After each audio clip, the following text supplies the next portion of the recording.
अस्सलाम वालेकुम नाज़रीन, मेरा टीवी न्यूज़ में बालिकार आवाया सारा सुमरो इन बुलेटिन में मूसा गसार दी फरा शाह सबका पेरी का नजर हेडलाइन दे। पाकिस्तान के आला सतह वफद जी शहीद आयतुल्लाह खामनाई जी आखिरी रस्मन में शिरकत।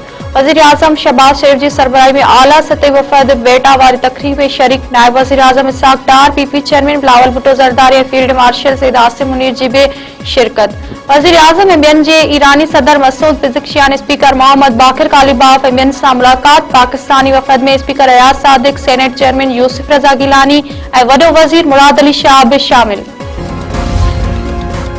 ईरान के शहीद सुप्रीम लीडर आयतुल्लाह खामनाई जी जनाज़े नमाज सुभाणे अदा कई वेंदी। तदफीन मशहद में थींदी। पाकिस्तान समेत 100 मुल्कन के सरबराह नुमाइंदन के शिरकत की दावत। सिक्योरिटी खदशन सबब सुप्रीम लीडर मुश्तबा खामनाई शरीक न थींदो।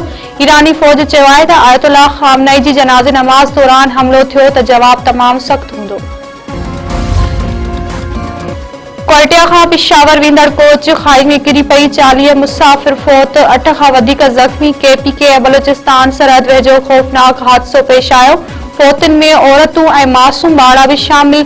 अंग वधण जो ख़दशो। रेस्क्यू अख़्तियारनि जो चवण आहे त हादसो मोड़ काटण दौरान ब्रेक फेल थियण करे पेश आयो। वज़ीर आला बलूचिस्तान के सलाहकार शाहिदरनि चयो आहे त बस में मामूल खां वधीक मुसाफ़िर सवार हुआ।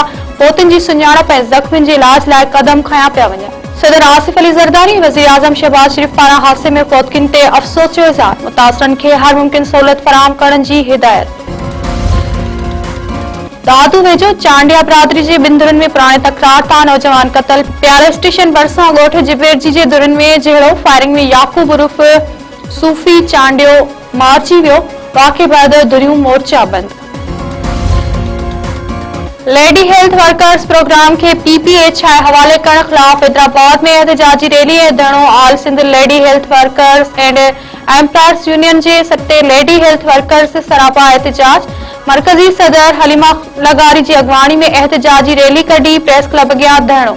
मुतालबन की मजता लाइ नारेबाज़ी। लेडी हेल्थ वर्कर्स अगवाननि चयो आहे त 24 सालन खां सिहत खाते में नौकरी करे रहियूं आहियूं, पर हाणे प्रोग्राम के खंगायो पियो वञे, जेको ज़ुल्म आहे। जेकॾहिं मुतालबा तस्लीम न कया विया ऐं फ़ैसिलो वापसि न वरितो वियो त एहतजाज जो दायरो वधायो वेंदो।